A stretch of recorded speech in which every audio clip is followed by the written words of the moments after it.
Bank of Maharashtra ने financial year 2021-22 के quarter one का रिजल्ट घोषित कर दिया है और 70 साल पहले 350 प्राइवेट बैंकों में करोड़ों रुपए डूबे। फिर अब क्यों हो रहा प्राइवेटाइजेशन, ऐसा कहना है वॉइस ऑफ बैंकिंग के फाउंडर अश्विनी राणा का। सभी बातों को डिस्कस करेंगे आगे। आने वाले अपडेट्स के लिए इस चैनल को सब्सक्राइब करें और बेल आइकन प्रेस करें ताकि कोई भी नोटिफिकेशन आपसे मिस ना हो। उम्मीद है आप सभी अच्छे होंगे और स्वस्थ होंगे। जय हिंद दोस्तों, क्वार्टर रिजल्ट का सिलसिला शुरू हो चुका है और इसकी शुरुआत बैंक ऑफ महाराष्ट्र ने की है। फिनंशियल ईयर 2021-22 के क्वार्टर वन में बैंक ऑफ महाराष्ट्र का नेट प्रॉफिट लगभग 208 करोड़ रुपए रहा है।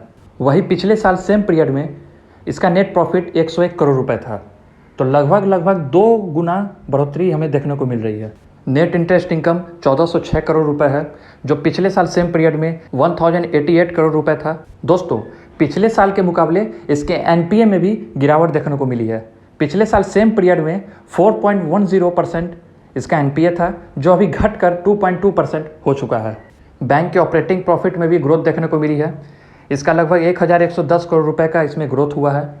बैंक का ग्रोस एडवांस 14.46% के साथ इंक्रीज होकर 1,10,592 करोड़ रुपए हो चुका है। दोस्तों, ये काफ़ी आश्चर्य की बात है कि अचानक से सभी सरकारी बैंकों का इतना अच्छा परफॉर्मेंस कैसे होने लगा। तो दोस्तों, अब देखना होगा कि बैंक ऑफ महाराष्ट्र अपने इसी परफॉर्मेंस को आगे बरकरार रख पाती है या नहीं, यह वक्त ही बताएगा। बढ़ते हैं अगले खबर की ओर। दोस्तों, पार्लियामेंट का मॉनसून सेशन शुरू हो चुका है और अब देखना होगा कि सरकार निजीकरण को लेकर पार्लियामेंट में कब तक बिल लाती है, क्योंकि यह तो साफ है कि निजीकरण को लेकर सरकार पूरी तरह से खुद को तैयार कर रही है। लेकिन दोस्तों, बाहर भी चर्चाओं का दौर जारी है और मैंने भी पूरी कोशिश की है कि निजीकरण को लेकर जो भी बातें हो रही हैं वो सभी बातें आप तक पहुंचा सकूं।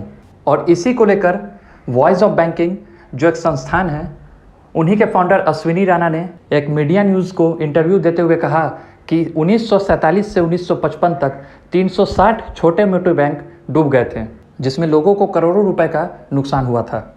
इसलिए कुछ बैंक कालाबाजारी और जमाखोरी के धंधों से पैसा लगा रहे थे। इसलिए सरकार ने इनकी कमान अपने हाथ में लेने का फैसला किया ताकि वह इन्हें सामाजिक विकास के काम में भी लगा सकें। अगर बैंकों का निजीकरण होता है तो जो भी सरकारी योजनाएं हैं, जैसे जनधन अकाउंट, मुद्रा लोन, प्रधानमंत्री बीमा योजना, अटल पेंशन योजना, सभी योजनाओं को शायद ही प्राइवेट बैंक प्रायोरिटी दे, जितना कि सरकारी बैंकों ने इन योजनाओं को लोगों तक पहुंचाया है। देश में गांव-गांव तक सेवा पहुंचाने के लिए सरकारी बैंकों का योगदान बहुत ही इम्पोर्टेंट रहा है, लेकिन प्राइवेट बैंक शायद ही इस काम को अच्छे से निभा सके। वहीं अगर निजीकरण होता है तो निजी बैंकों पर यूनियन का अधिकार नहीं है, रोजगार का भी खतरा बना रहेगा, मैनेजमेंट लॉस के कारण ब्रांच बंद होने का भी डर लगा रहेगा। एमएसएमई सेक्टर और एग्रीकल्चर सेक्टर में जो लोन आसानी से अभी मिल रहे हैं, उसमें भी शायद आगे दिक्कत का सामना करना पड़े। कस्टमर्स पर ज़्यादा सर्विस चार्ज का दबाव बना रहेगा, उनका पैसा डूबने का भी डर लगा रहेगा। सरकार के अंडर यह पैसा सेफ रहता था। दोस्तों, अश्विनी राणा के मुताबिक बैंकों का राष्ट्रीयकरण ना होकर सरकारीकरण ज़्यादा हुआ। पहले की सरकारों ने बैंकों के बोर्ड में अपने राजनीतिक लोगों को बैठाकर बैंकों का दुरुपयोग किया।